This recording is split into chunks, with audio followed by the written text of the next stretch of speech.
Продвижение российских войск на территории Донбасса дается большими потерями, цифры которых стремительно растут. И сейчас в сутки армия России теряет почти в 2 раза больше, чем год назад. Корсецкого нашел, Парникова не нашел.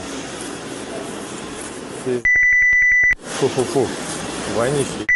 Это видео появилось накануне в сети, где именно оно снято, неизвестно. Российский военный ходит по ангару, в котором стоят ящики с телами погибших, и ищет своих товарищей, чтобы доставить тела родным.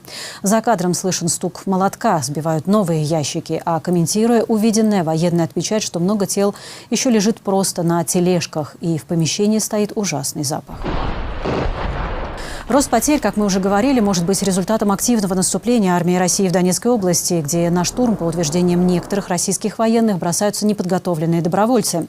Медиазона также пишет, что большинство вновь прибывших погибают или пропадают без вести в течение 12-18 дней после подписания контракта с Минобороны.